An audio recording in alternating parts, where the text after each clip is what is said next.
Hello, everyone, and welcome to episode 20 of Zion's Finest. Quick introduction this time, just because we have tried so hard to keep our episodes shorter in length, but this is our final tier rank episode, at least until we get more releases. And we predictably went a little over long, and I am sensitive to that, so we are just going to get right into it. The only news that I'm going to announce is that on November 11th, we are having another premiere event in Salt Lake City. It's primarily being run by Justin Chavez, and we can give you, if you're in Utah or if you want to come to Utah in order to play in this event, we have more information on the Slack, but November 11th, Demolition Games premiere event.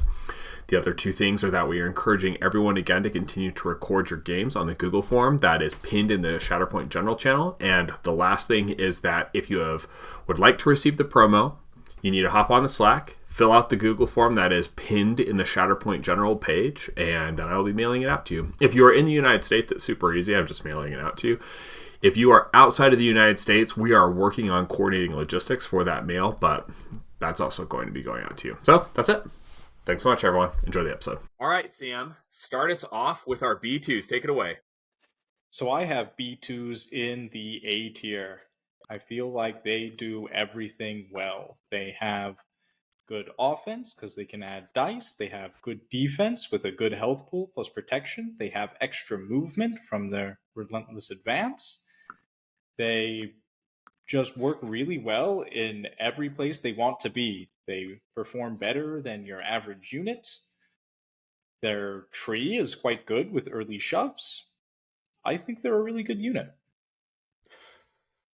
So my thing is with B2s is that I don't think their offensive expertise is good. It is good for consistent low damage in terms of you will consistently get damage.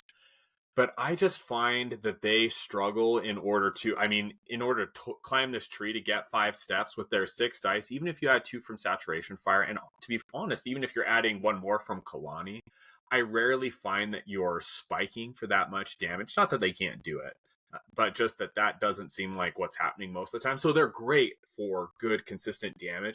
But B2 seem to me to be the perfect B unit. They're solid. Bs, for me, are not average. Cs are average. Bs are a solid, good unit. And that's kind of where I lean. But what do you guys think? I'm 100% with you, Kenny. It's in the name. It's B tier. It's top of B tier because I like that they have a push on their first step.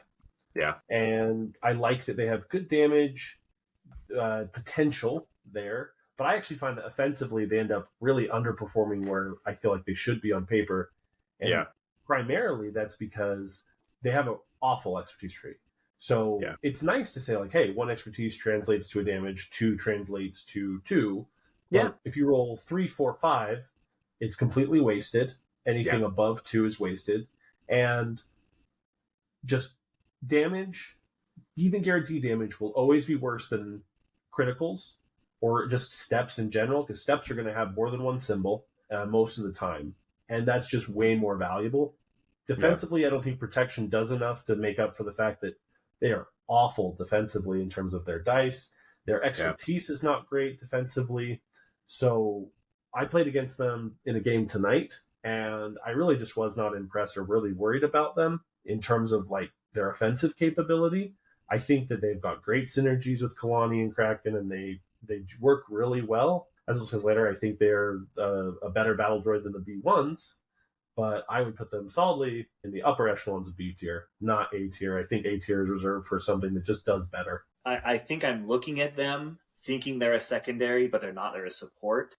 And I'm really trying to gauge my expectations. I think they're a B. I also just trust Sam. And if he talks it, I would be glad to put him in the A. Expertises are bad. Defense is rough. But everything that they do well, they do really well. Early pushes. Yeah, I think they're a B right now.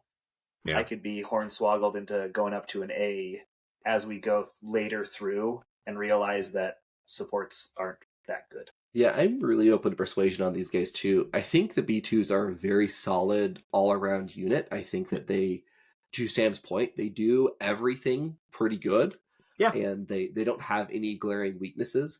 I do think that the other thing that they bring within the context of Separatists, especially if you're going full battle droids, is they're a bit of a relief valves for your force point econ. I think especially if you're running droids with Dooku or with Maul, often you have more force that you can spend.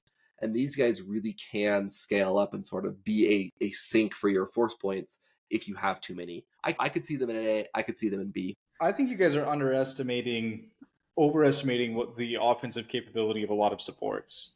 Like, if these guys are getting 4 damage through an attack, which is pretty reasonable for them, that's a lot for a support. I think you can pretty reasonably count on the B2s wounding most other supports in a turn, which is impressive for a support. It is impressive. And I think also that they have... I think that even though they do lack criticals, I think their 5 dice attacks, which they get a lot of, are also very consistent. That's true. You can expect like 3 damage from a 5 dice attack. Yeah, and when Sam is talking about their 5 dice attack, what he means is either coming from Dooku off of a wound or coming from Grievous, or from one of the secondary from either Kraken or Kalani. Yeah. So they are a great target for that. That's a great point, Sam. And they are one of the few units in the game that can actually add dice to one of those out of activation 5 die attacks. That is a great point. I mean, to be honest, I'm totally fine to be talked into them being an A. The reason I think they're B is just because they feel just so solid, right? I don't feel like they're that incredible of a piece. But if the weight in which we're leaning is to call them an A, I'm fine with that being the case. If it's just me and Scott are the holdouts, then I'm fine throwing Scott under the bus. I think I want to do something a little different here. I think we should leave it right where you've got it. Okay. At the cusp. I agree. And we should wait until we've ranked other stuff as comparative examples. Because if we rank a bunch of B stuff and I'm like, well, B2s are better than that. Yeah. I'll go to A. But if we do A and we go like, nah, like B2s don't live up to this or do live up to this, then that will help, because I just feel underwhelmed by them. And I think that they're really, really solid, but I don't feel fear at them sitting on the table, and I don't feel super confident activating them. So that's just where I am. Okay, well let's leave them there, and we will probably come back to them. And Scott, talk to us about Fifth Brother. All right, let's talk about Fifth Brother, the only good Inquisitor other than the primary. And so, like, he's okay, but he doesn't work because he's a primary. So Fifth Brother is arguably the best point holder in the entire game. You have a solid health pool. You have protection and steadfast, which in combination is just incredible at making you survivable, at making sure you can't be pushed off points. Steadfast is king. It is not dependent on having a hunker token, like with the clones that you're getting. You have the ability to break ties, that you can take a point from another figure by virtue of nothing else other than just sitting there, which is incredibly versatile. There's an interesting math discussion going on in the community right now about, is it better to just take a point from your opponent rather than claiming an empty point? And so if we follow that logic that claiming a point is always better than taking an empty point, claiming it from your opponent, he is the key piece to do so. Offensively, he's not super powerful in terms of damage. He maxes out at 7 damage, 8 damage if he's getting his expertise tree, getting the free damage there.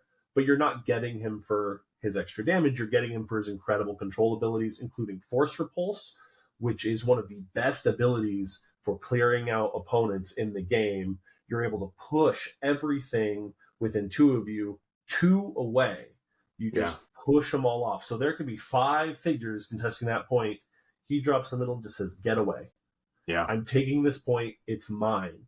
His Enfeeble, which is mostly useful for Darth Vader, because you're oftentimes not taking him with Inquisitors, but right, if you are, is very powerful to just be able to drop. We see that same thing with ARF Troopers. Just anything that can drop and expose right before an attack, super powerful. He's got the mobility of Force Jump that allows him to be your vertical piece in a list and helps him with his mobility.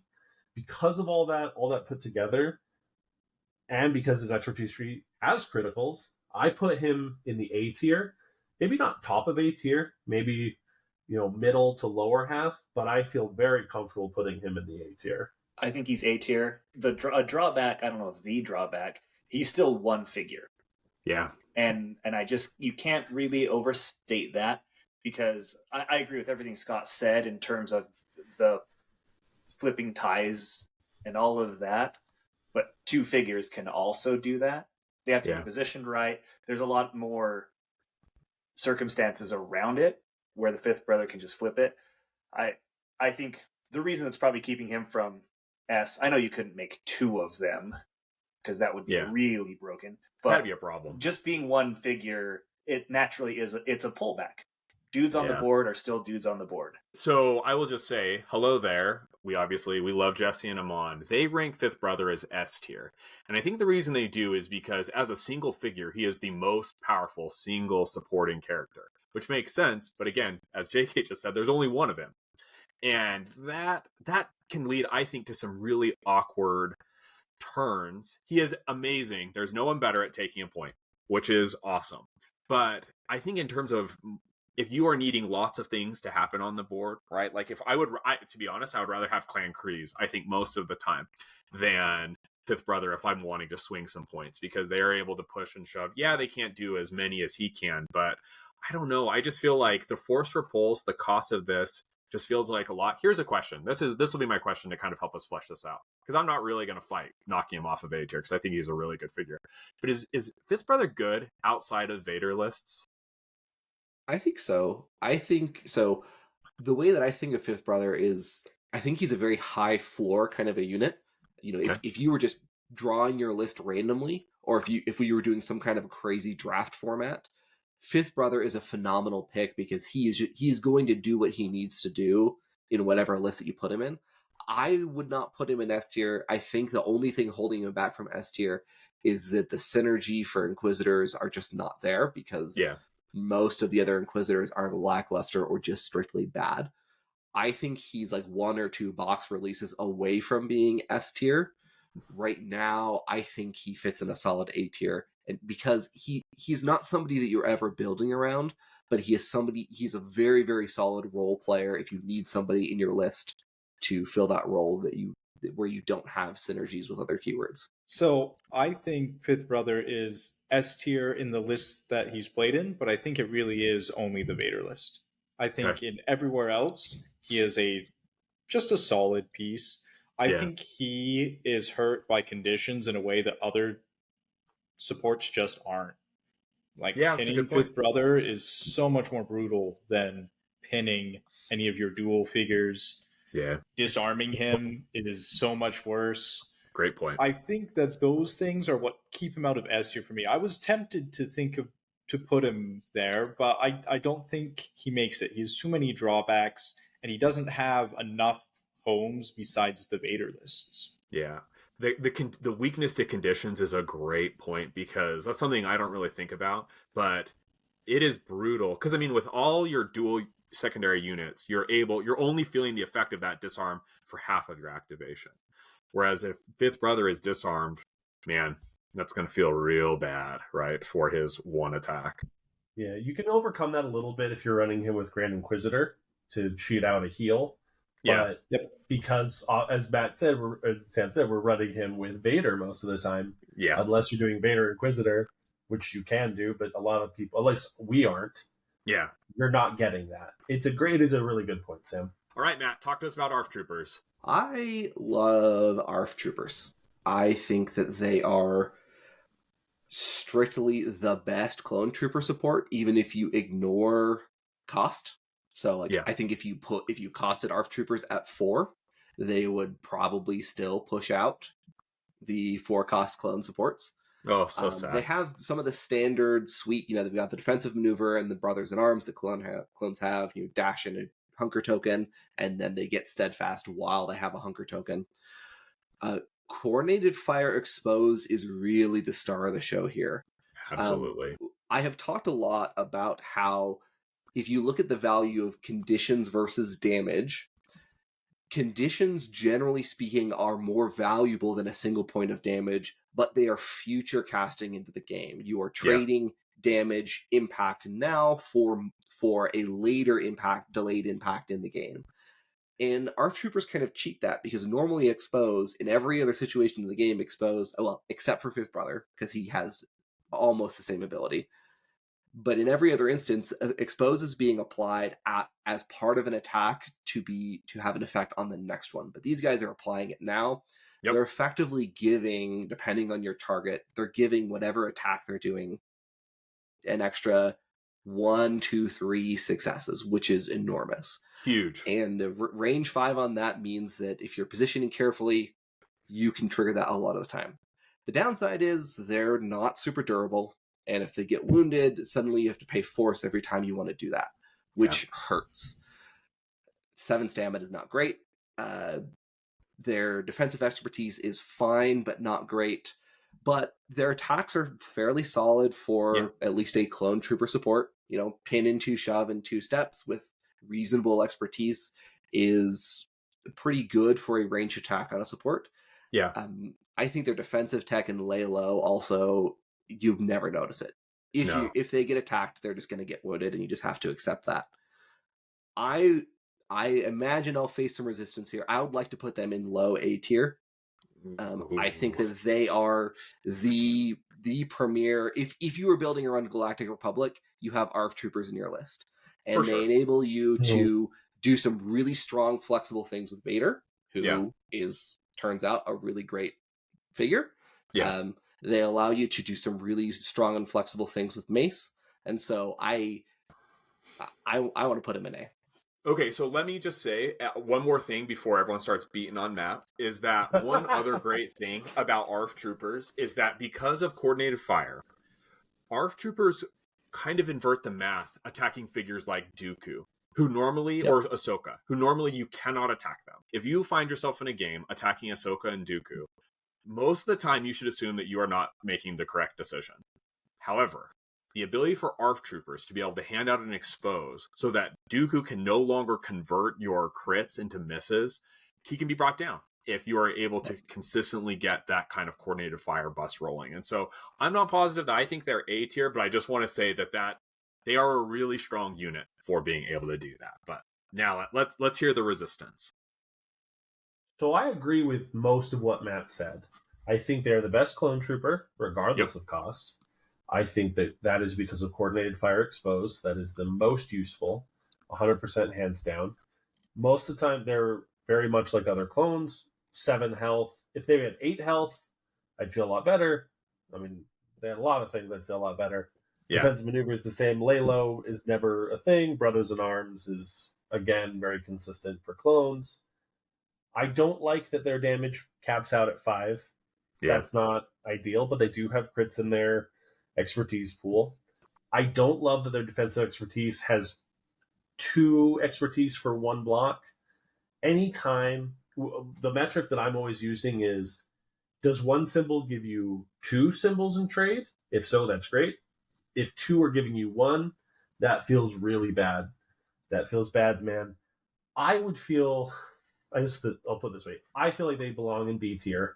Okay. I think that B2s are better than ARFs by a small margin, not a huge margin. So if we put ARFs in A tier, we absolutely have to put B2s in A tier. Man, I am so torn on this because there is an all things being equal that is not equal. They are a 3 cost figure. Yeah. Yeah. That it is so hard. What they unlock by being a 3 cost figure that you're not punished for bringing, i.e. pawns. Yeah. Pawns punishes you for bringing him. An ARF activation flips and you're like, great, let's go. Yeah. I don't know. I really don't know. I do think they're an A tier because they cost 3. Yeah. We're going to get to another reason why when we get a little bit lower with Night Sisters, who are more or less the same unit for an extra cost. Good point. But I think we might be punishing them because Galactic Republic doesn't have anything to go fully with them, per se. I know there's a lot of stuff out there, but it's kind of the weaker faction right now. I mean, their pairing right now best pairing is Mace, Vader, Anakin if you're Sam. And I mean, but Mace and Vader are great units, and they are not the problem, I think, most of the time with that. Sam, what do you think? Where would you rank them? So the 3 units we have in A tier, that's my A tier. Like these 3 units, Okay. Fifth Brother, B2s, ARFs, that's my A tier. I think that ARFs are the best bang for your buck you can get at 3 points. You mean I think you mean Hold on a they're the second. second best thing you can Second get best, for your- yeah.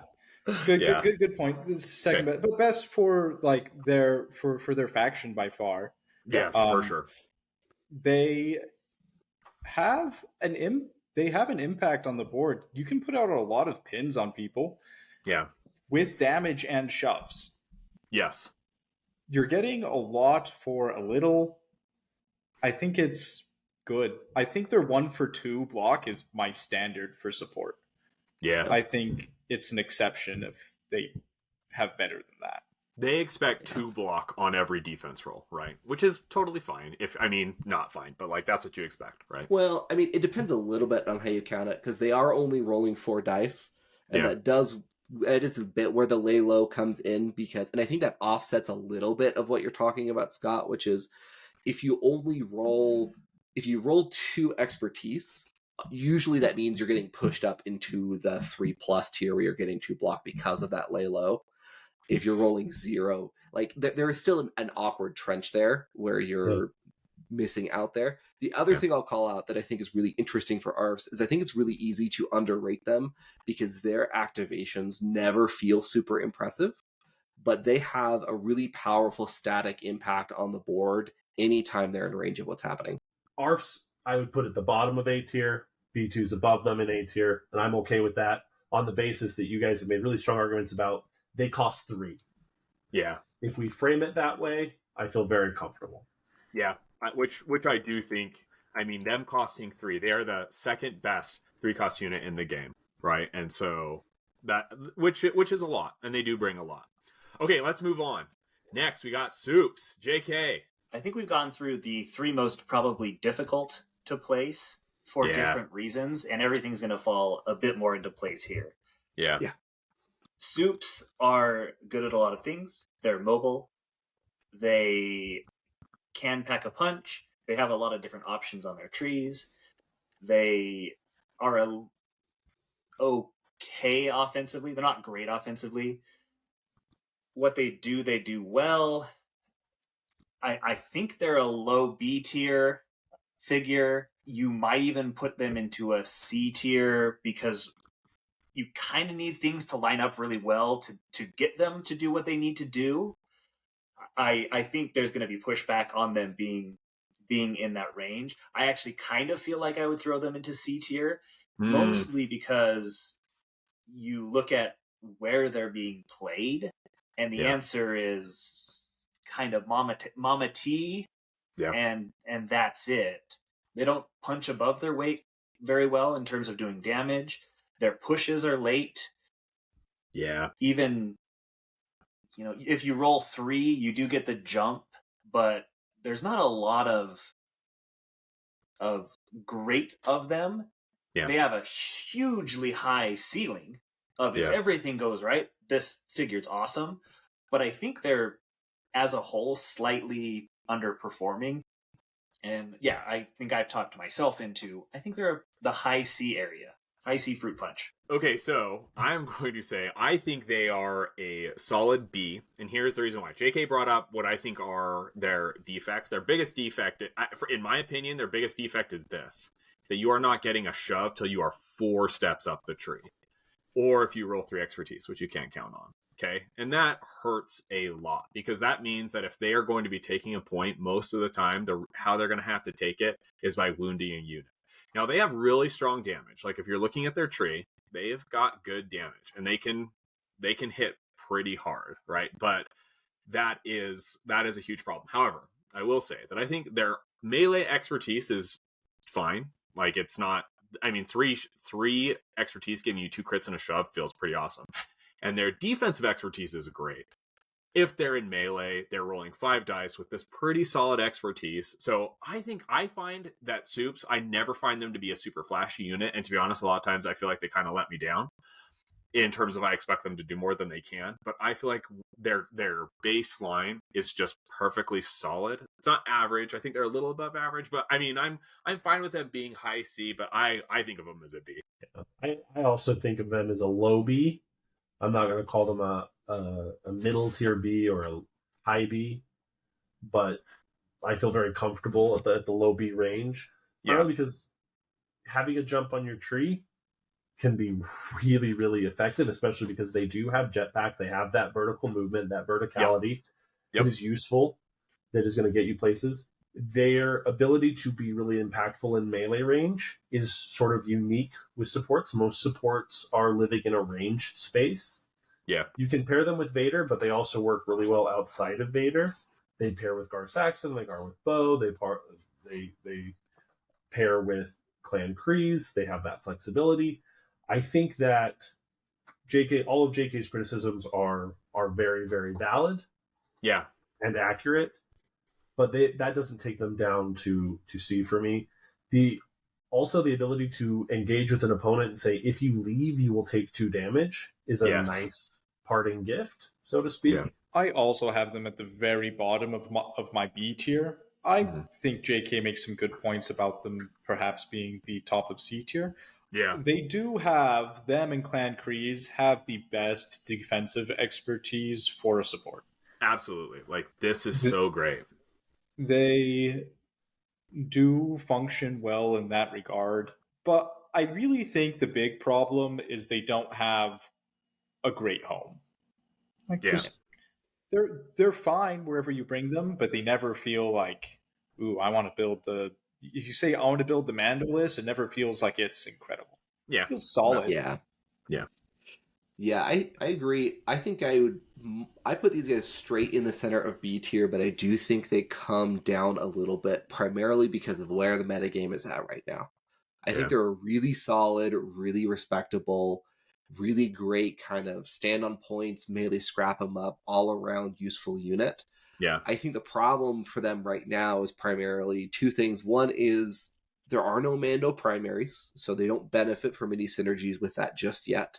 Yep. And 2, the gatekeepers in the meta right now are for the most part melee bruisers. Vader, Grievous. I mean, even battle droids are not going to have too much trouble shooting into them and pushing them off points. And then, of course, you also just have Magna Guards, which we will talk about. But I think the problem is that Super Commandos are just kind of priced out in the support space because they are not the best thing at doing what they want to do.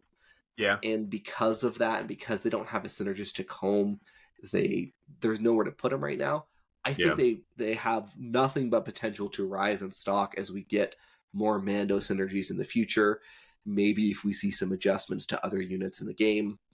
I think that their future is only bright, but I think right now they just struggle to find a home. Okay, well, I think if that's the case, then what we'll do is let's keep them. We'll keep them bottom of B, and we'll just kind of rank around them as we're thinking about that. Next up, we have Republic Clone Commandos. These are mine. So here's the thing: with ARFs being A, I had put Republic Clone Commandos as B, and I think they are. I think they're a B unit. Here's the problem with Republic Commandos: they have 6 health. And even though they have protection, which is awesome, the durability of the clones is not something that is really mattering a ton. The problem is that 6 health, like, they are very easy to wound.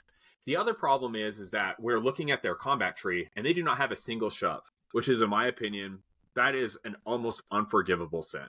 In that you are looking at their combat tree, and the only way they are going to displace a unit or take a point is by wounding a unit. And then you look at their combat tree, and you're like, their expertise is fine. Their offensive expertise is fine, but it's nothing special. It's nothing to write home about. As I'm talking about this, I feel like now like they're a C unit. Because the problem is that they're not wounding things, so they're not going to be able to take points by wounding, and they have no shoves, so they can't push people off of points. So what they're doing is they've got... I love their coordinated fire with the damage. I think that's awesome. Damage is damage. It's not as good as Expose. Expose translates into more damage. But... I don't know. It's their scale is cool, but not anything special. I don't know. I feel like if I was to, I wanted to rank them as a B, but as we've talked about this, I feel like they are at the very bottom of B and realistically probably top of C, just because I feel like what the Commandos are bringing is just not enough. With all the other clone troopers, it's just not enough. That's my thought. I'm with Yeah. you. Their C tier, their tree is so bad. It's so bad. It's like the 501st tree, but you're paying an extra point for it. Man, why you gotta say it like that, Sam? Why you gotta say That's it like rough. that? Yeah, I really like the idea of the Commandos. I have seen, I believe Matt would use the coordinated fire really effectively. Yeah. To just cheat out lots of damage, and so I really like what they're doing. The 6 health is inexcusable. Yeah. Their expertise is really nice, both on offense and defense. I really like it, and they cap out at 8 damage, which is really respectable. But you have to actually achieve that. Yeah, they don't hit 8 damage. Like, you're Yeah. happy if you get 3 steps. Yeah. I would maybe make the case for low B for Clone Commandos. I think the thing about Clone Commandos that is tough is they are a pure attrition piece, and they are a pure offensive attrition piece, right? They have a pin on their tree, but Yeah. it doesn't matter immediately because they have no shoves. And so that Yeah. pin is only for the future. Yeah. And so most of the time you're hoping to hit 3 steps to do 4 damage and a pin, and then maybe on the second attack that pin turns into damage.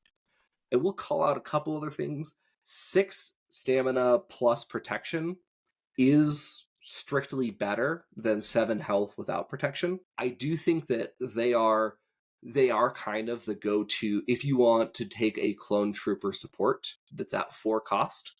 I think that they are a decent role player, but I think they push you into a place with the Galactic Republic where you're playing a value-oriented attrition game that is hard to pull off. I have been trying for a while and not been very successful. I would maybe make a case for low B, but it sounds like I'm outvoted on that. I would at least like them to be high C tier if we're putting them in C tier. Yeah, I think I am comfortable putting them at the top of C. I just feel like, as we've talked about this, their best thing is that they're the second best clone unit, and that's just not good enough, right? Like that's It's not like being the enough. world's smartest horse. Hey, you can be pretty smart. We're going to outvote Matt, and we're going to put them at the top of C.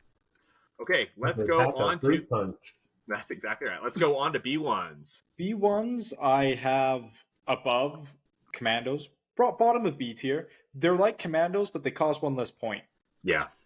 Their tree doesn't do shoves. They're defensive.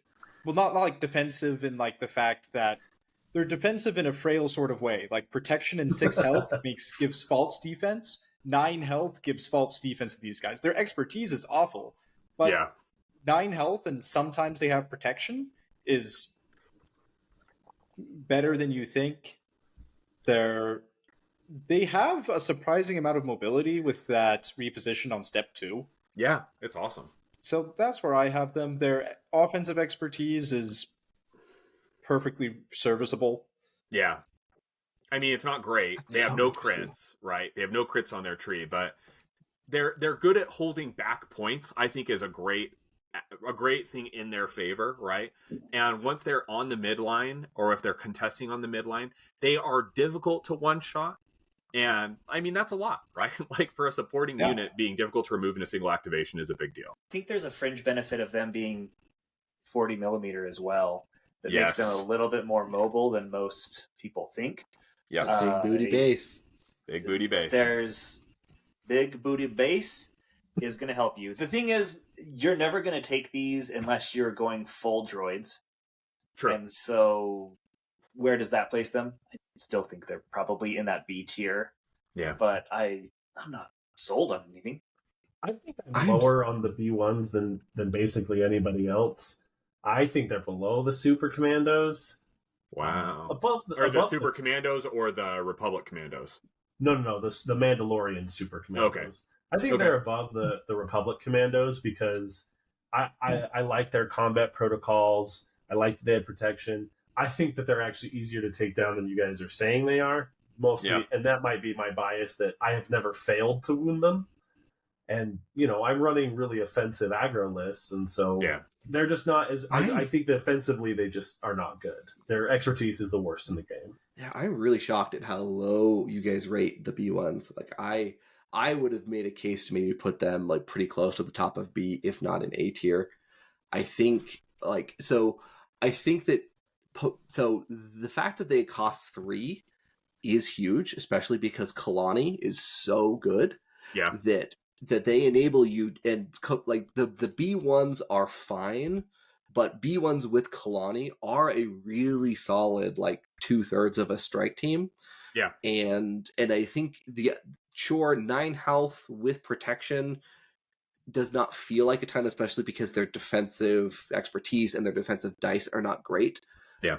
But you still have to do a minimum of 10 damage in order to wound them. And there are not that many primaries that can do that in a single attack. Assuming you can't push them off the point. If you can push them off the point, when you apply the damage, you only have to do 9. So Sure, right. But I think that I have found them to be a constant thorn in my side, and they are really difficult for primaries and secondaries that are a little bit more jack of all trades. You know, a piece like General Kenobi that is a little bit more all-purpose, consistent but not spiky. They are. I just feel like they're a really consistent, solid unit that are flexible and are really great. I think that they get priced out by some other things, and Separatists especially. Yeah. I really like B1s. Yeah.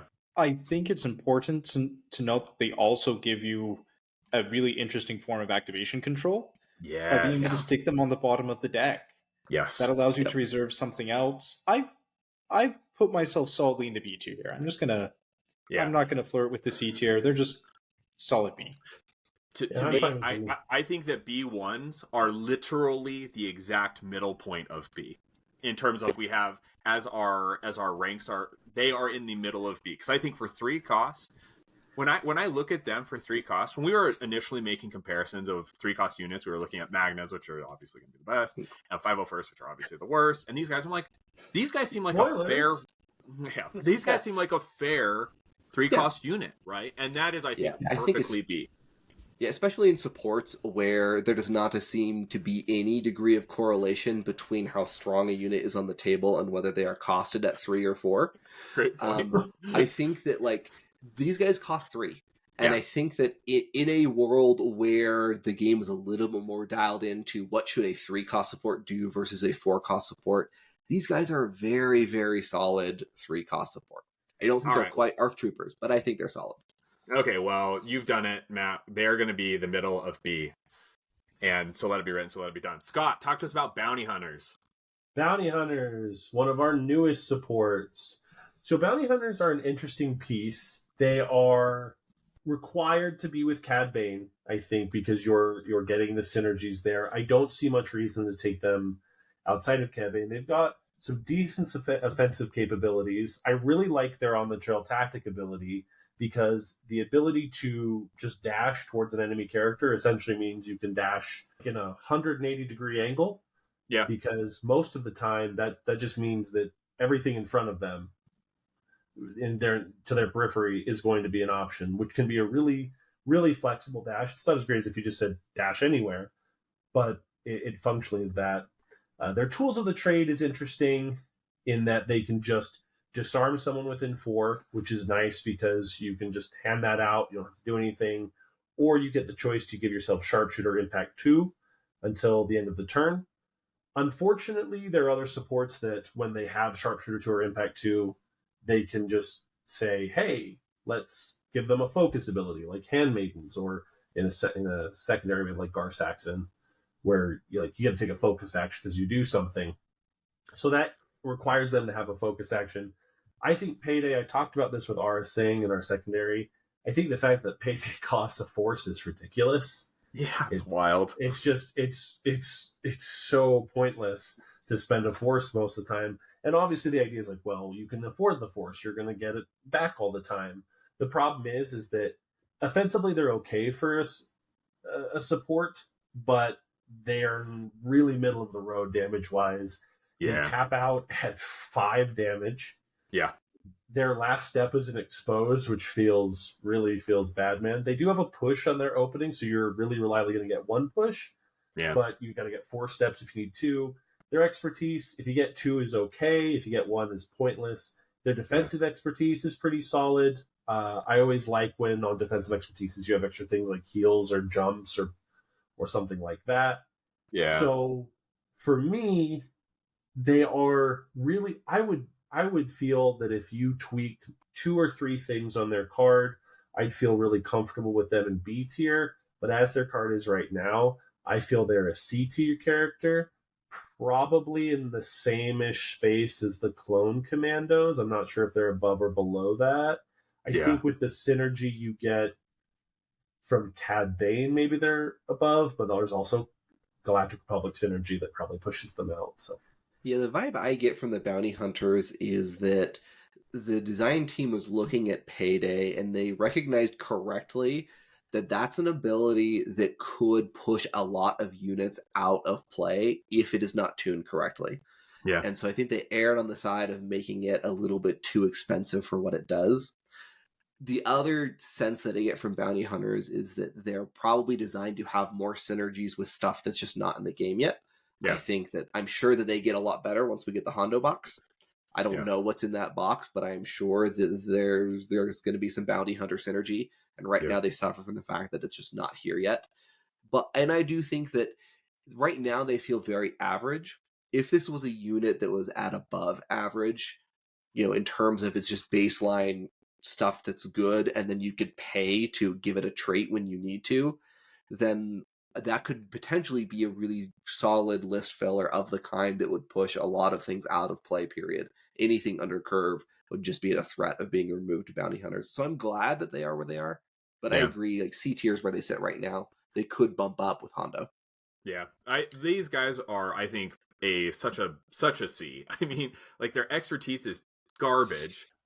Their offensive expertise is garbage. Their defensive expertise is fine, but like their tree is not great. They do have a shove on step 1. Like, they're just, everything costs force. Maybe Hondo makes them better, but right now I'm not even going to entertain debate. These guys are a C, and I do wonder if, because like Matt was saying, all it takes is that one random tag. Yeah. That says, this Mandalorian, when it takes a focus action, gets to jump and do something else, and then you go, oh, that and tools of the trade, Force, or whatever, and you go, well, these guys are now doing blah blah blah. That being said, I still think they're C. Future things might make them better. Dallin at the October 14th tournament was running them with Inquisitors, which I think is a really cool kind of synergy. It actually does more than you would think. But again, right now, like, they are just the average unit that you are not excited about bringing, I think, in my opinion. So we're going to keep that at C. We are going to move things right along. Matt bravely volunteered to fall on his sword and talk about everyone's favorite unit. Matt, let's talk about the 5-0 first. I love talking about the 501st. That has nothing to do with how I feel about the 501st, but I love talking about the 501st. I want to start with what is potentially the best thing, which is their coordinated fire strain. Strain is maybe the hardest condition to evaluate, because how useful it is so contextual on the unit that it is being placed on. Yes. However, like I said earlier, strain is almost always something that you are forecasting into the future, with the exception of something like, I'm putting a strain on a unit that I know has movement at the end of an attack to try to prevent that movement. Yeah. But it's just an awkward thing. And the other thing about strain is that it gives your opponent a choice. Absolutely. And if your opponent can make a choice, you have to assume that they're going to make the choices the most beneficial. And it is hard in most cases to make strain into a real threat. Defensive maneuver, brothers in arms, standard clone stuff. 7 stamina is just garbage. Yeah. Their expertise charts are garbage. They're so bad. Their attack tree is weird. They get 7 attack dice at range, which is more than the 4 cost clone supports for some reason. But they don't do 2 damage. You're going to be really lucky if you hit that 3rd step to get the push. Yeah. And even then, the push has a hard time being relevant because these guys just absolutely melt if you look at them sideways, right? They have the defensive suite of a wet paper bag. Yeah. And so the pin doesn't really matter. The shove doesn't really matter. They're 3 cost. You could maybe make a case for them to be in C tier if ARF troopers were not in the game. but they're just D tier. They're just the worst unit in the game. Just Yeah, put them all the way out to the right, Yeah. man. That's I've- nothing is going to be below them. Yeah. I'm actually impressed that you made them sound somewhat interesting for a half second. I was like, where is he going with this? So like I do think that like you could dial up a couple of things and they would suddenly become a very reasonable unit.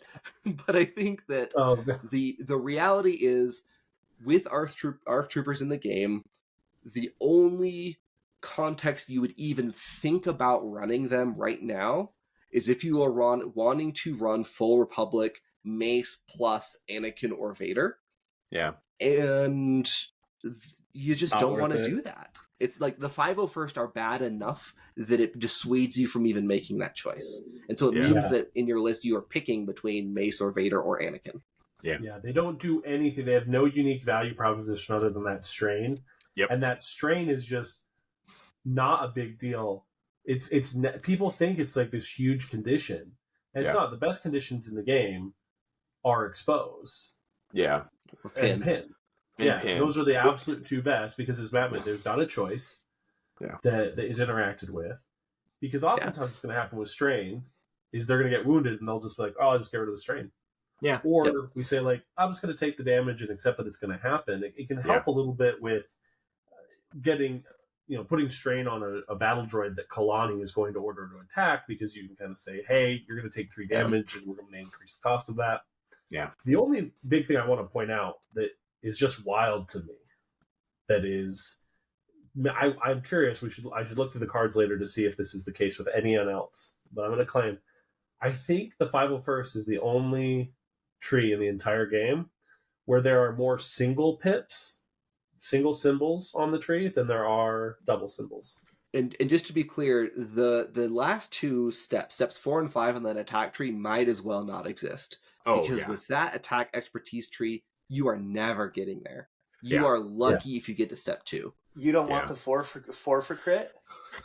I have ran the 501st probably 6 times, and in that half a dozen games, I am not kidding when I say I'll bet you that total, and this includes coordinated fire strain, they have probably done 5 or 6 damage. In like all of the games I have played, they have probably averaged 1 damage per game. They're just such terrible units. Yeah, the best that you can possibly do with them is have them stand on your backline objectives and struggle 1, and occasionally apply strain. And in some cases, if you get out of activation movement from another source, you can use them as a second body along with a primary and a centerline point. But like that is literally what any support with 2 warm bodies can do. Yeah. And so that's their best case scenario. Yep. All right. Now, I can tell you the one other unit that has more singles than doubles is C-3PO. Also, not released yet. Not Yeah. the character whose attack is a joke. Yeah, that's exactly Yeah. right. Oh, man. Hey, he has That battle is- droid arms for like 5 seconds in Yeah. Attack of the Clones. It's true. I like that when this started, Kenny hopefully placed the card between the B and C and floated it there for a second, like it was going somewhere else. Yeah. Instead of, and if you're listening on Spotify, I have minimized the B1s or the 501st to where they are barely legible, and they are in the furthest outer darkness that it is possible to be in the bottom of D tier. They're the worst. So, but you know who's not the worst? JK, tell us about Magnas. They're so good. It doesn't make any sense why they're so good. They could cost 5 and still be playable. They have 10 health. Yes. They have 5 defensive die on both of them. They Yep. have good defensive expertise trees. Yep. Okay, Perfectly that's solid. fine enough as is for supports. Yes. On top of that, they have arguably, I think they have the best offensive expertise tree from supports. They have 2 Yeah. They get- shoves and a reposition in 3 steps. Yeah. Also Yeah. 5 damage. Also, 5 Makes damage. no sense. They have bodyguard, which is an S tier support ability. Yes. They have intercede, which is arguably more annoying. They have protection protocol, so they're moving around. Like their They're fast. only somewhat drawback is they can't climb very well. It's Yeah. They're an S tier. They're beyond an S tier. I think every single one of us has done the thing where you've made a list with an 8-point character and just thrown them in because you forgot that they cost 3. Yeah. Yeah, I don't even think, honestly, I don't think of this game in terms of points, really, because it doesn't really correlate to much. 3 tiers are sometimes the best over 4s, but AK's hit the nail on the head. Their only drawback is if you're running them without a Separatist, they don't get their movement shenanigans, they don't have an ability to cheat out extra movement on their turn. Yes. They're so good it doesn't really matter. Yep. Their offensive tree might be one of the best offensive trees of any unit. Primary, secondary supports. 4 for 3 crits. Yeah. 2 to 3 for 2 crits. 1 for 1 crit. It's all crits. The thing that people understand, they go, oh, they only do 6 damage. They're not that great. Okay, but how consistently are they getting their whole tree? Yeah. So I remember someone said, like, oh, you're not going to be able to one-shot the B1s. They have protection. And I'm like, great. I'm going to send my Magna Guards, and they did 6 damage each. Because they got their entire tree. Yeah. Now, I will caveat, I had Vader, so one of them rolled 9 dice.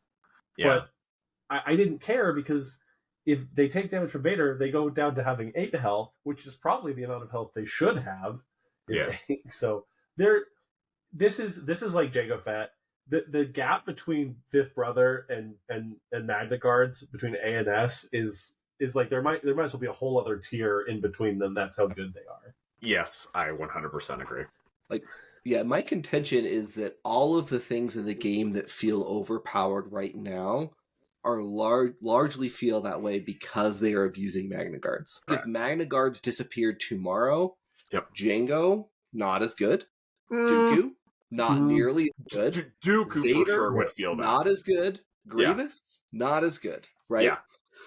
Jango, I think Jango's like still gonna be like S tier. Like he's still just a flexible piece. But part of what makes him even better is that he can pair with Magna Guards and go under any primary in the game except for Mace. Yeah. Right? Yeah. No, I think that the comparison is especially apt with Dooku.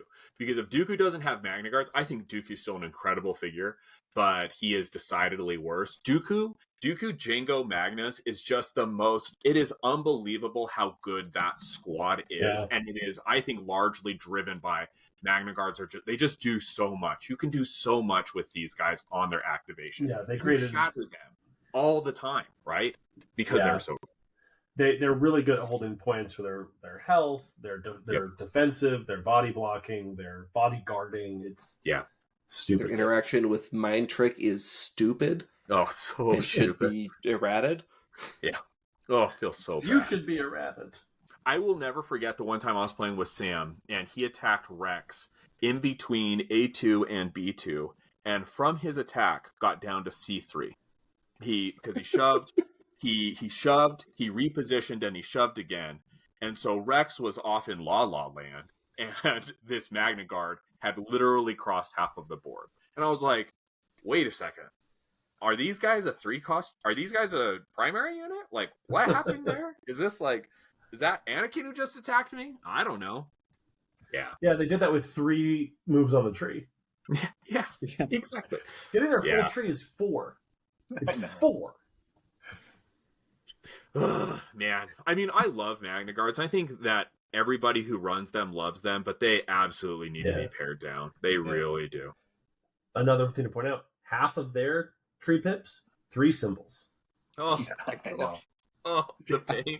The funny thing is, I think Magna Guards are a well-designed card that just got overtuned. For sure. Yeah, they just need to bring a couple of numbers down by like one each. Yeah. And they're totally reasonable, really solid workhorse unit. In the same way that a lot of clone supports, you could just add 1 number in a couple of places and they're fine, right? Here's a question. Here's a proposed nerf. What if they come down to 8 health and then the rightmost expertise on every one of their things becomes a hit? Then are they fair at 3 costs? I think that's great. I think that's really solid. I would also suggest, even if you don't change expertise, drop down to 8 health, add 1 tree pip to the end of each of their tree ends and disseminate some of the symbols more evenly so that they have 5 steps, but the trees are not as effective in the earlier stages.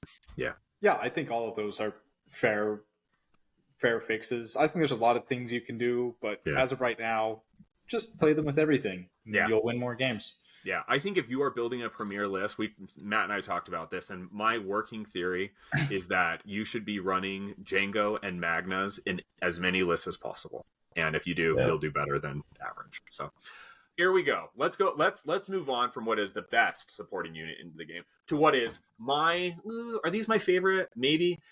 Which is Clan Kreese, CK. So I love Clan Kreese. I've been playing them a lot recently, and I think they are my favorite supporting unit. They are incredibly flexible.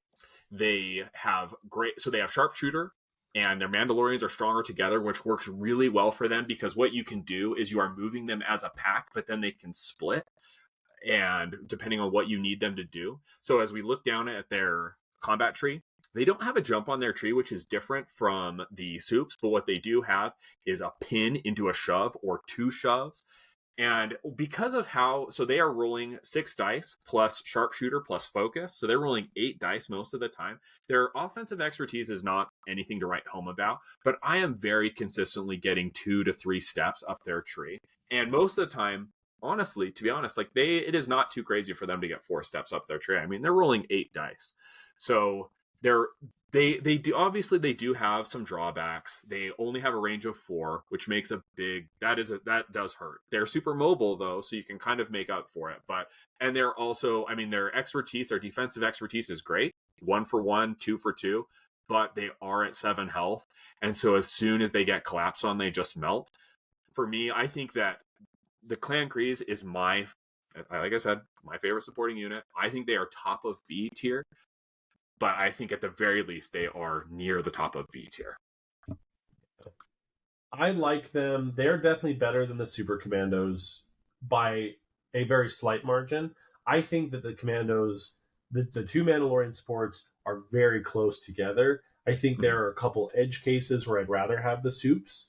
Sure. But Clan Kreese is definitely not a beat stick. They're not doing a ton of damage. Their offensive expertise is not great. Their defensive expertise, I think, is really good for a support. Absolutely. I really like that. Yep. But I think that the question is, if you want to really just wound a bunch of stuff, they're not a good support. But 2 pushes for 2 tree steps is way more useful in most cases in the game. Most of the time, pushing stuff off of a point is just more useful than going for the wound. Yeah. Obviously, wounds are great, but being able to just push things off, pin and push, throughout conditions, they'd be a lot better if they didn't have the single disarm and the single expose. But if you put like a damage on each of them, I think they'd maybe even hop up to A tier. Yeah, because their damage would go way up. But I think they are definitely better. I feel comfortable putting them above the soups and the B1s.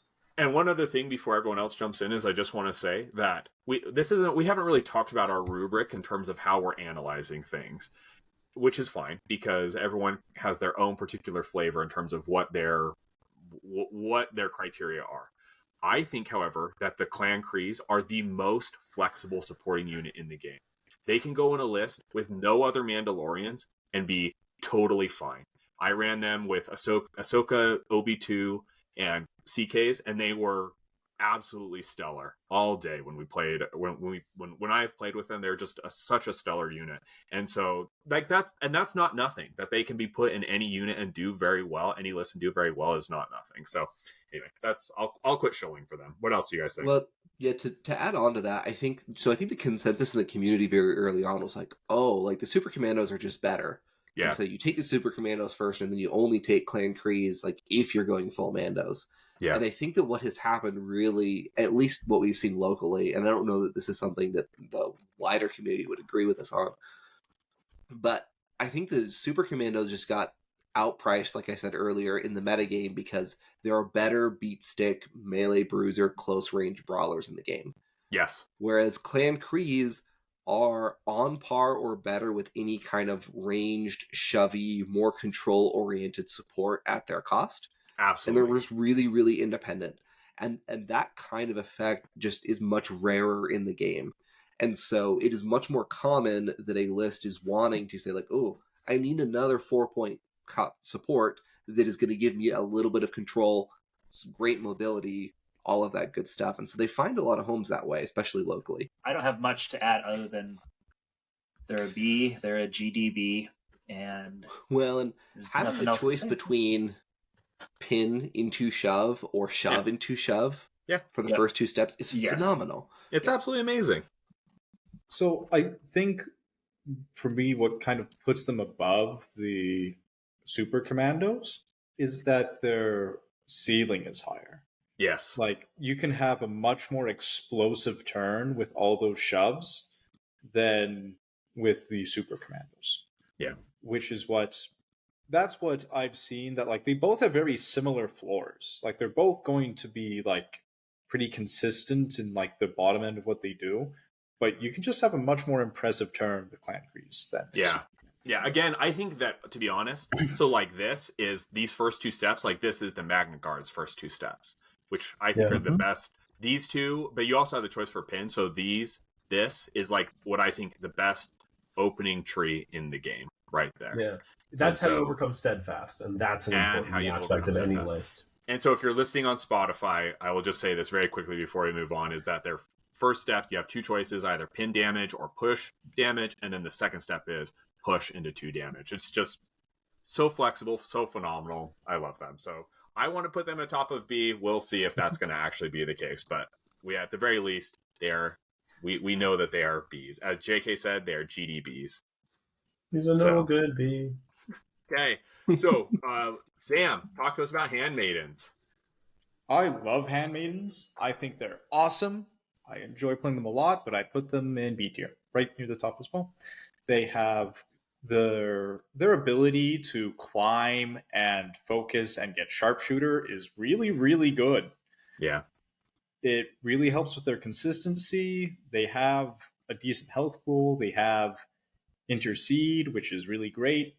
Their lack of displacement is what keeps me from putting them in A tier. That's really it. That's the only thing that keeps me from bumping them up 1 tier. I think that's Okay.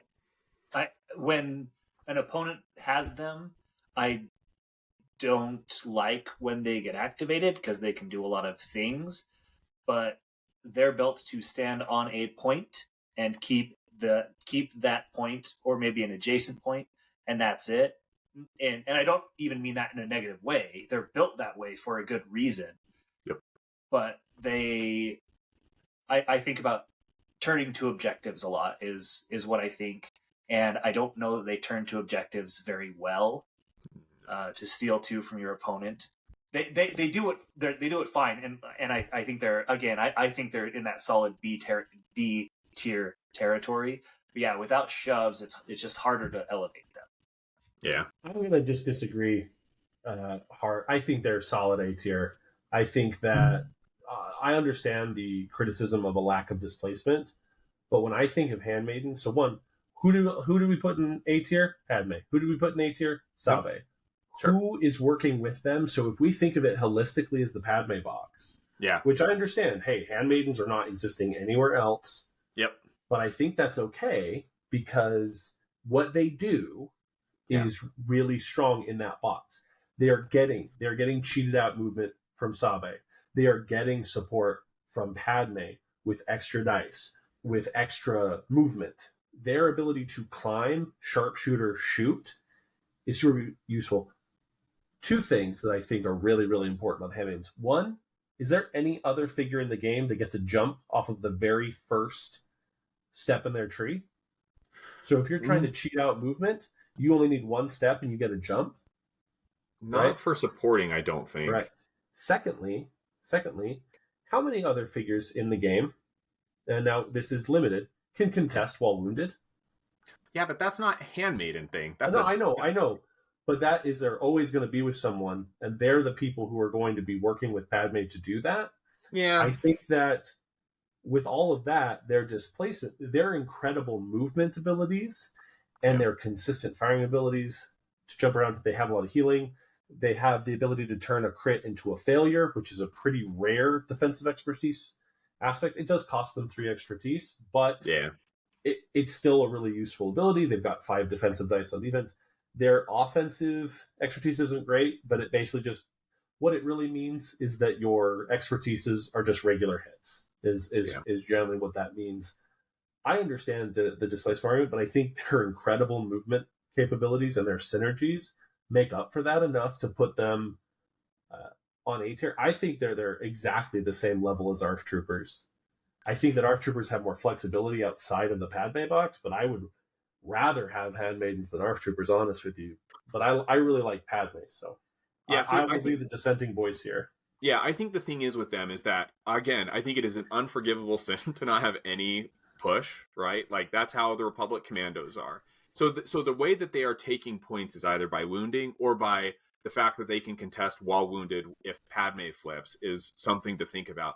But while Padme is an A and Sabe is an A, the Naboo handmaids don't just get to be an A because I think they are by far the weakest part of that box, right? And it's not just because they're a supporting unit, but because what Sabe and Padme are doing, they do a lot, but again, like when the handmaidens activate, sure, like they are super mobile, but man, they're just all of the spots where they only have range 4, they don't have a shove, their expertise is right? Like their defense is right? And so I just feel like it's really hard for me. I would never rank them as an A, and to be honest, I would really resist ranking them as a B above Clan Kreese, but they're definitely better than Clan Kreese. They're better than Clan Kreese. How? I mean, like in what way? In the synergy that they exist in. That can also be read a different way, where Clan Kreese are much more flexible and can be placed in much more different kinds of lists, and they cannot, right? So like Clan Kreese like gets a boon from the fact that they can be placed in lots of different kinds of lists, whereas Handmaidens are only going in one list, and they are the weakest part of that list. So the thing is with Handmaidens is I get their appeal, and I get they're mobile and everything like that. But holy smokes, not having a displacement, maxing out at 5 damage, and their expertise is not that good. Like, I just don't see the 5 it. damage is a lie because Padme's there with That's coordinated true. fire. She is giving damage. them +2. Right, great point. That's true. Yeah, despite being our designated shill for the Galactic Republic, I am not nearly as sweet on the Handmaidens as I think Sam and Scott are. Yeah. And I've played them a decent amount, probably not as much as Sam. I think the issues that I have run into with them, I think that they do a lot of things really well, and they're pretty solid, B tier supports. I think that there are some things that are awkward. I rate coordinated fire for disarm pretty low. Yeah. I think that it is probably, on the average case, a little bit better than strain, but strain is sometimes better than it. I think that the design ethos in Galactic Republic seems to be, we're going to give you a bunch of abilities that are going to give you bonuses for positioning correctly or moving correctly or doing certain things. Yeah. But we're also going to take your baseline down so that in order to get up to average of what everybody else is doing, you have to do all of the work, right? And one of the things with exposed flank that can be awkward is they have a base 5 attack. Yeah. If you trigger the exposed flank and get the terrain movement, they get 2 dice, and then potentially you get one from Padme, and so that puts them up to 8, which is great. Yes. In their second and later activations, oftentimes you end up moving them down off of terrain to then expose flank them back up just to guarantee get those dice, which is awkward. And you'd rather have mobility elsewhere. Sometimes you can cheat it out, sometimes you can't. Yeah. They're not great in melee combat, but their intercede encourages them to be in melee combat. The other big struggle I have with them is that the Naboo box really incentivizes you to move Padme forward first, so that you can turn on her free dice, you can turn on her coordinated fire, all of those things. And in my experience, what happens is when you do that, she only has 9 stamina, and she is pretty easy for your opponent to wound long before you can even get your handmaidens in to then benefit from the synergy around her. And suddenly you're paying for a lot of those things that you thought were going to be free. So I think they're solid. And when they fire, they go really well, but they're limited flexibility in the sense that you take them in the squad. I think the Naboo squad is very independently flexible.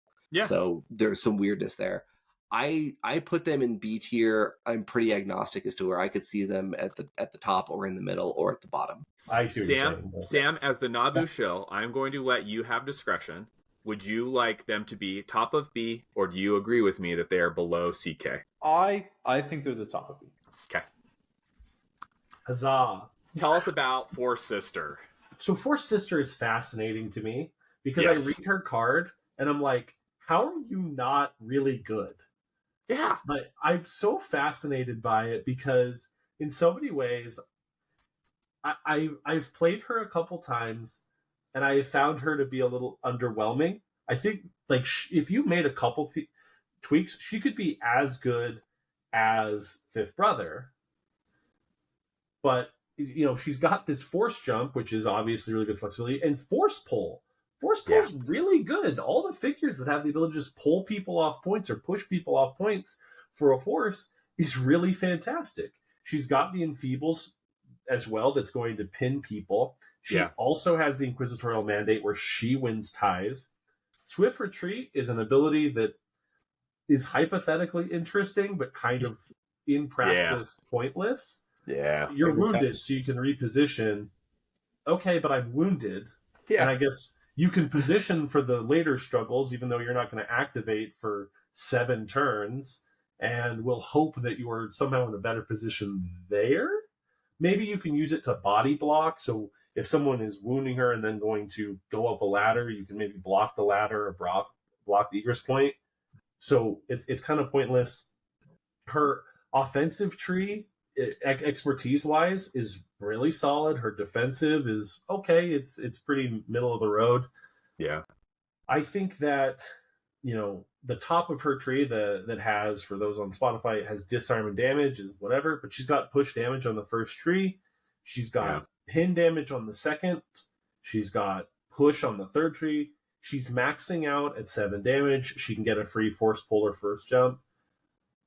I actually honestly think she's better than we have thought she is. I don't think she has earned B tier, but I'm going to put her in B tier because I feel like there's something to her. Yeah. That I don't know. I feel like I'm going to run her. I'm going to run some Inquisitors to kind of see.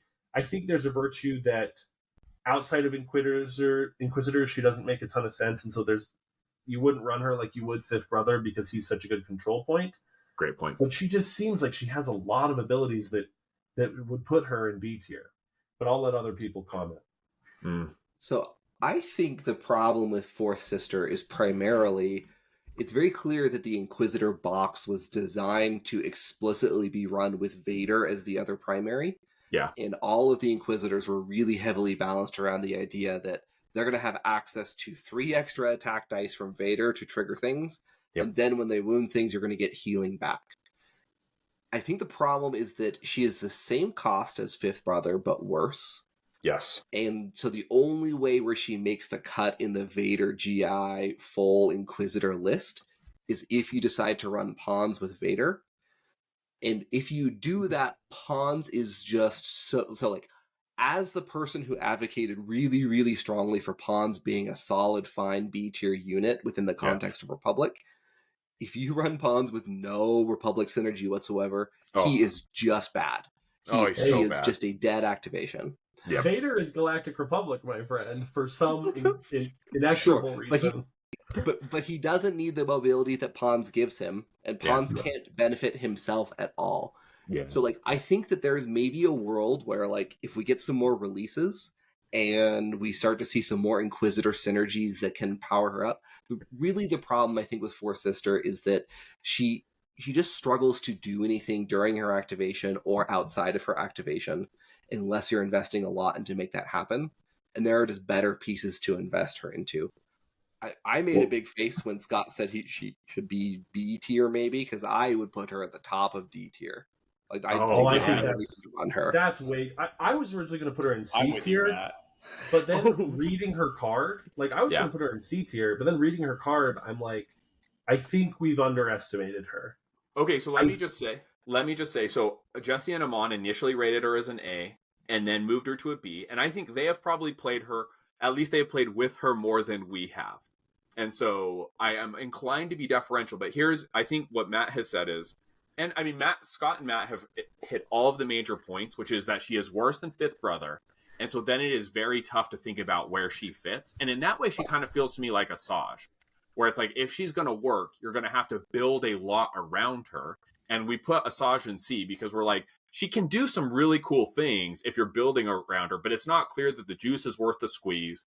And are there not better things that you can be doing? And so I was going to put her in C. I'm really surprised that you guys are like pushing for her to be in D tier. I was just gonna say she's one of those people who's some of her, like she's less than the sum of her parts. Yeah. I think being a single figure hurts her, but Yep. realistically, you look at her and Fifth Brother, and they're 90% the same. The lack For- of you protection have- and steadfast hurts, though. Yes, Absolutely. and She has that one is less the- stamina. That is the thing that just Yeah. tanks her. She But loses let's- a health and Yeah. loses steadfast and protection for some Yeah. reason. But I think force pull in a world where OB2 exists is not something to sleep on. I also would like to point out, again, I'm fine with her in C tier. That was where I was originally going to put her. I Yeah. just kind of talked myself out of it the last second. Honestly, I want you to like really ask yourself, do you honestly think she's that much worse? Like given just on paper. Yeah. Than the clone commandos and the bounty hunters. Yeah. If she's not going to Yeah, be on the I do. bottom of C tier. You do? I do. I honestly do. So the weakness that I talked about with Fifth Brother, of he's hurt by conditions. That single figure, it's harder to take points. It's even worse for Fourth Sister. Force pull only moving off one character means that she does not guarantee flipping a point. Not having steadfast means that she just get flung all over the board every which way.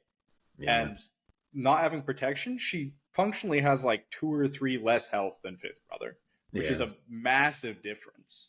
Yeah. And so I feel like her floor is lower, her ceiling is lower. She really struggles helping your other characters do damage because Enfeeble Pin just doesn't fit with the list that she wants to run in. Yeah. But here's the thing, Sam. Force pull is Django's pull, except it doesn't have a pin for reasons passing my comprehension, right? Like Django's has a pin, but the ability to guarantee pull OB2 off of a point. I mean, you can flip 1 point pretty consistently. You can't do like a mass splash. Well, But she still breaks ties. So even if there's 2 And she figures on the does point, break she only ties. has to pull one of them off. Yeah. Great point. Push, Sorry, pin, yeah. push to start Yeah. the tree. Yeah, which is a great tree, right? Yeah. I do really like that. I think that the main problem is just that her complete lack of a home, the fact that she is melee only and has no defensive tech, and I think that, I still would contend that maybe Clone Commandos belong in B tier because even though on paper, if you look at these 2 units and say like, oh, well, Clone Commandos seem like they're kind of worse in every single category, Clone Commandos are a staple support unit for a faction. Right? Yeah. If you are running an 8-cost Galactic Republic primary, you are probably taking Clone Commandos under them unless it's Padme. Whereas Fourth Sister, on paper, in a vacuum, if you put them in a fight, yeah, Fourth Sister wins every single time. But in terms of list building and synergy, there is no reason to ever play her unless you are just really thematically excited about going full Inquisitor. Okay, so here's the question. I think it's really hard for me to justify putting her in D tier in light of who is in D tier and the comparison. You're right, the commandos are going in the list, but I think that is more. I think her problem is an opportunity cost problem. I mean, she's not a great unit, but it's not the fact that it's that Fifth Brother is so good and that she's competing for a spot with Magnas, right? Whereas Clone Commandos, it's like they have one clone that is better than them and the other are super worse. So I guess my question is, I would want her to probably be in C, but what do we think? Sam is obviously angling for top of D tier. What do you guys think? I think C I would works. say top of C.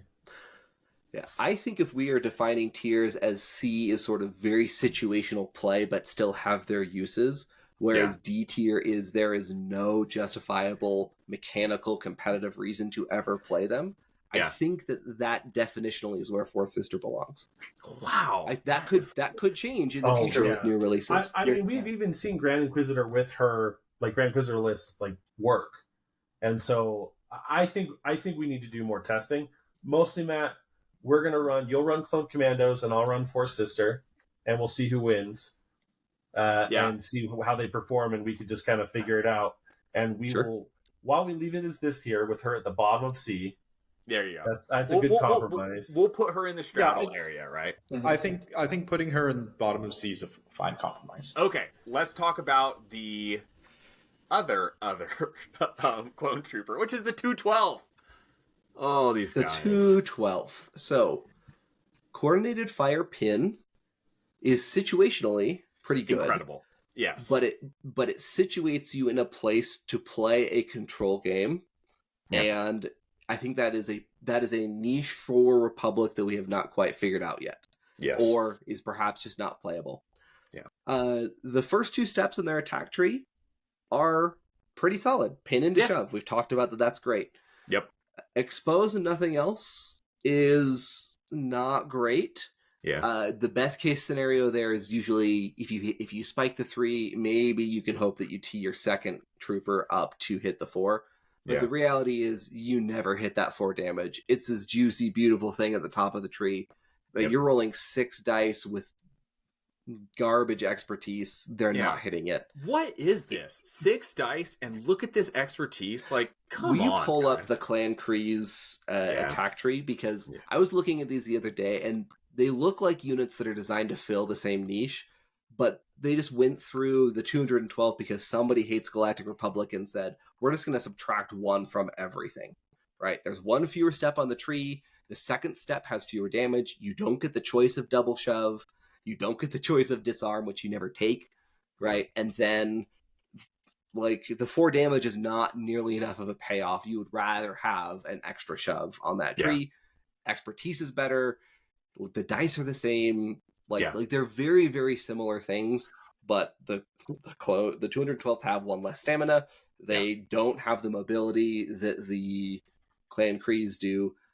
I want to like 212, and I think in my head I want there to be a place for them to play a more controlling style with 212, but the reality is you just don't play them. No. Maybe you play them in Premiere if you've already committed your Clone Commandos and your ARF Troopers and you really want to go deep. Maybe there's a control space for them. I think they're probably bottom of C tier. I would put them above Fourth Sister, but I think it's just hard to find a place for them to do anything right now, unfortunately. I want Where's to their like them. focus? Where is their focus? Like, why is there not a sharpshooter? It makes no sense to me, like with these guys. You could also just price them at 3 and change nothing else, and that would be great. Yeah. And that 6 would be dice. totally reasonable. I will say, Matt, one thing that is interesting that you pointed out is you said 2 things about them that were positives for them that are identical to Four Sister that you used as negatives for her. So I think that's really interesting. Oh, Enfeebled Pin kind of sucks, and then Coordinated Fire Pin is really cool. And so I understand they're different in that one, like, there's a little bit more flexibility with Galactic Republic versus Inquisitorius, but also 212, generally speaking, I don't know if it requires it. Like, obviously you can run them with other things, but oftentimes they're kind of intended to pair with Cody, who is garbage. So I think they're D tier. I think that it's fine if we want to say Four Sister and 212 next to each other, in terms of there's no figures that we rank in between them. But I certainly don't think Four Sister's on the bottom of that, and I don't think they're on the same level. I think that 212 is at the top of D tier. I think where I differ with that is that I think that you could potentially make an argument, and maybe it's a bad argument, for finding a spot in a Premiere list for the 212th to be a spot filler with synergy, where that just doesn't exist for Fourth Sister. I think that probably, at least in the state of the game right now, you're probably just strictly better off running something else. But it to me at least, and maybe it's just because of that's where my partisan sympathies lie, to me at least there is potential there to maybe work something out, whereas I just don't see that potential for Fourth Sister. But I think that's a fair point, Scott. I had them D tier above Fourth Sister, but they're essentially both D tier units to me. If we're putting Fourth Sister C tier, I'm fine putting them C tier. They are the easiest unit to wound in the game, mathematically. Yes. Yeah. Like, they look are at this. three defensive dice in melee with regular support expertise and only 7 health. They are mathematically the easiest to wound.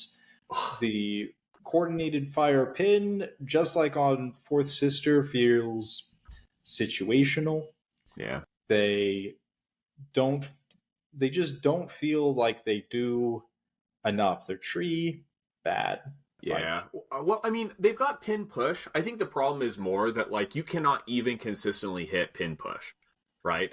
And so the fact is that with this expertise, you would love to be able to say, like, well, I'm gonna pin, I'm gonna push. We're going to, then we're gonna do it to somebody else, right? While we're also handing out pins with our coordinated fire. I think there could be cool things happening there, but you're not even consistently going to hit that. They're rolling 6 dice while being the flimsiest unit in the game, and they just bring nothing. They bring nothing to the table. I don't know what that auto damage is doing on their attack tree expertise. Like, those should just be successes. Yeah. And even then, that's not enough. No.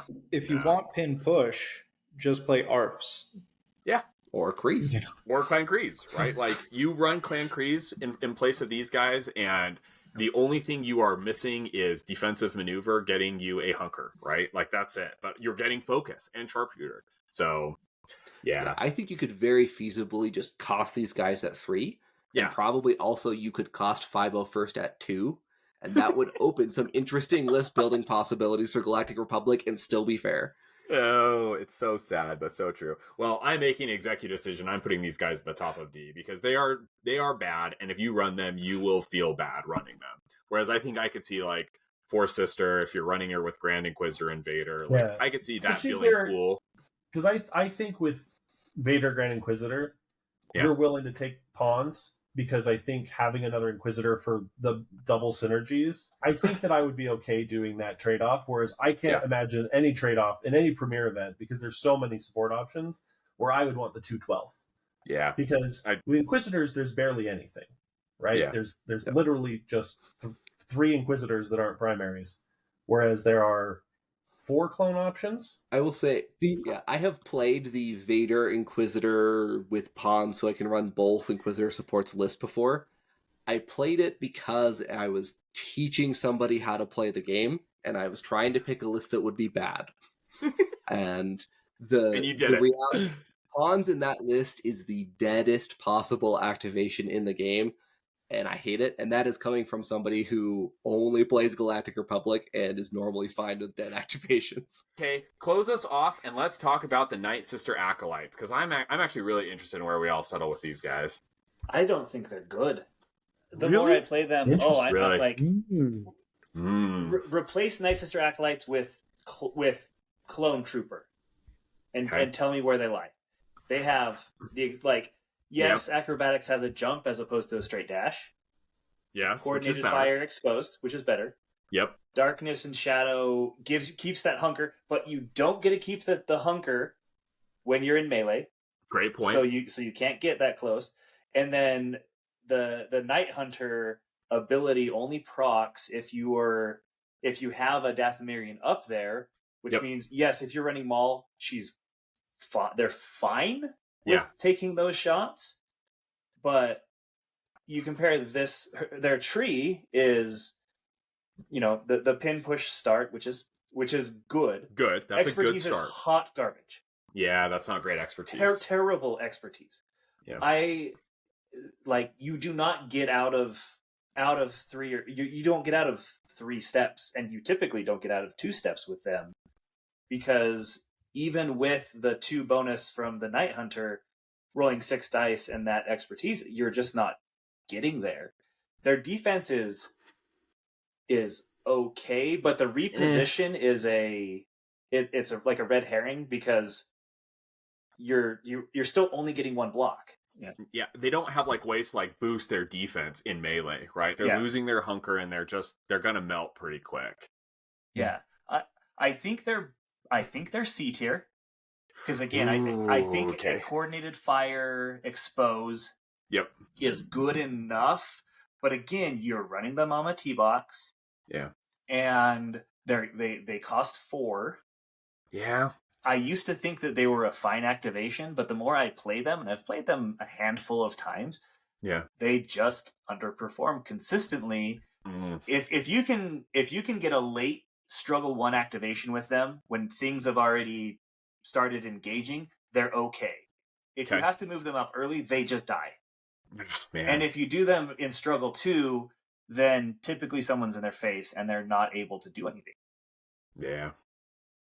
See, it's so interesting. I mean, JK, you have probably, I think of all of us, have probably played Night Sisters more than the rest of us combined, if I were to take a guess. So I will defer to you a lot on this. I played them for the first time tonight, and I really liked them. I think that on paper, they are very, very similar to ARFs. I think that there's a lot of really similar stuff going on there. And so if we're ranking them A, I don't think there's any justifiable reason to make Night Sisters C. I think that we can talk definitely about a placement in B, but I find Acrobatic Advance to be really, really beneficial because, again, it's that vertical flexibility that they just have over other units. They're doing the same kind of thing that the Clan Crees are doing, and they're getting a hunker for it. That hunker makes them even more defensive against ranged attacks. And yeah, there's a lot of melee, but it is still something there. The engagement works with each other. So an interaction that I had is, hey, in order to cheat out extra die, I engaged with one Night Sister and shot with the other. And that allowed me to essentially use them to cheat out those extra dice. Pin push is your first two steps. Yeah, I agree. You're probably not going to get, their expertise does suck. You're not going to get much further than the second or third tag. But having pushed that, at least that early, obviously not the very first thing, but it's early, I think is really beneficial. Darkness and Shadow is like, Night Hunter's okay. I think Coordinated Fire Exposed is just super strong. Just having them there for your Savages, your Talzins, your Mauls is just so good. So good. That's good enough to take them out of C tier on its own for me. And it's really rare, especially in melee attacks, that, your defense expertise is going to roll 3. But if you roll 3 and get a reposition, anyone with a defensive movement expertise is a really big threat because your opponent is going to say, I want to push you off a point if I don't wound you. So if you have the ability to just move back on, you can ruin your entire opponent's day and really shift the momentum. So for me, they are really solid B tier. So I think if you were to make them clone troopers and change their keyword synergies to trigger on Galactic Republic instead of Dathomirian, they would be the best clone trooper support at 4 cost. Okay. I think the fact that they are very similar to ARF troopers in their build and in their numbers. They do only have 6 attack dice instead of 7. Yeah. They also cost 4 instead of 3. I think the main thing that holds the Acolytes back is not necessarily their card, but it's just the lack of existing synergy in the game. One of the conversations we have a lot is, do you even take Savage? Yeah. And often the considerations that we're making is sometimes you leave Savage at home if you're running Talzin with Maul as the other primary because you have enough there. And I think that like Night Hunter and the Coordinated Fire have a bit of a tricky time triggering just because you don't have enough density with that Dathomirian tag in the game. I think on paper, I would be fine to put them in B tier. I think that they're waiting on an extra secondary or 2 with the Dathomirian tag, an extra support or 2 with the Dathomirian tag, and especially some melee bodies that are a little bit tankier because even the Dathomirian primaries that we have, Maul and Asajj, are not the most defensive, I want to stay in melee range with people units in the game to trigger that Night Hunter. Yep. Yeah, and the problem is that Maul's pretty much wounding the character that he's engaged with, right? And so, it's not clear how much you're going to get from that. But, I mean, Mama T, she goes into the middle. Yeah. Problem is she's not super defensive, but more defensive than these guys. You take them if you're running Talzin. Oh, for sure. I think, there's no reason to leave them home. But I think they get better over time. I just think that it's hard for them to really shine right now. Yeah. What do you think, Sam? I initially placed them in B tier. I think JK makes some good points, though. Why perhaps not? I think that, from my experience with them, that they've always performed adequate. Yeah, they're fine, right? They're fine. They can be real squishy. They can have good turns. I like them at the bottom of B. I'm fine lifting them up, and I've also, I have the occasion of terrible luck, but I've had multiple times when I've gone, oh, I'm going to activate the Night Sisters here.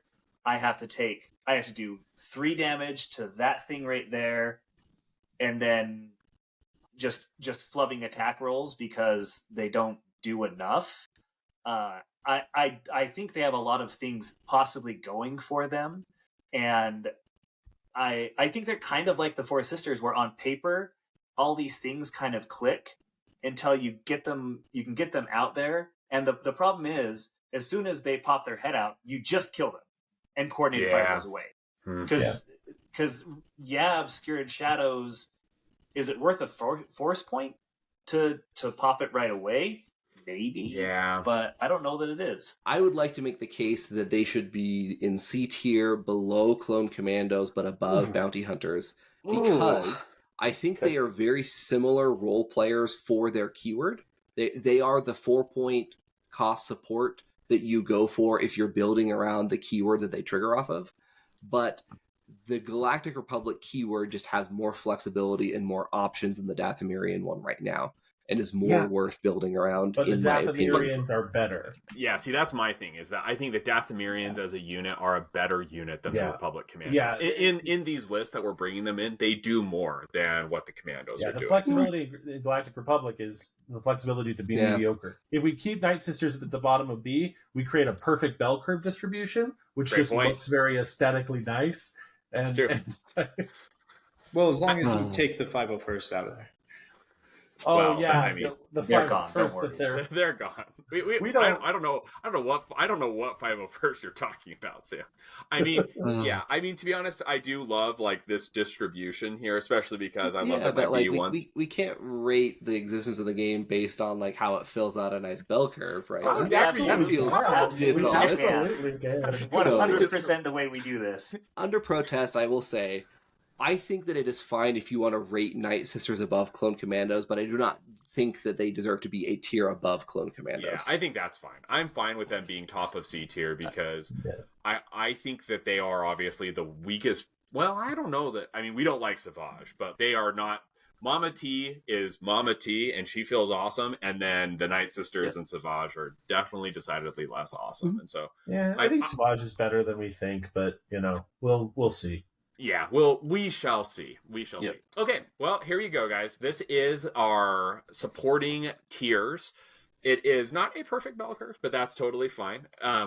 We've got, for those of you listening at home, Magna Guards are S-Class. No one else is in S tier.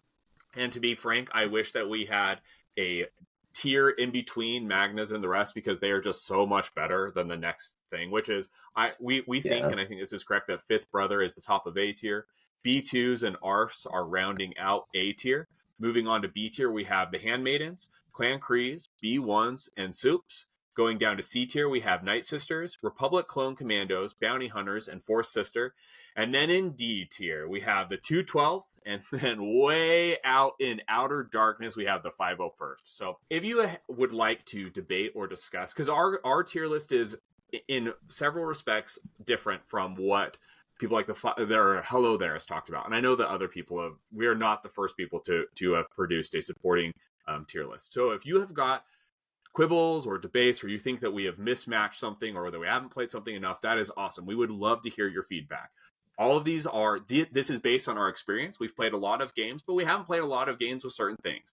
And so we would love to hear you give us some pushback, tell us where you think we're wrong. Obviously, like I said, we've played a lot of games, and so that experience informs us. But we love debate, and we would welcome that. So hop on the Slack, tell us where we're wrong. I'm going to be posting a image of our tier list along with the episode when it releases. We encourage you, obviously, to give us any feedback, any comments, and that's it. Thank you, everyone. Have a good night.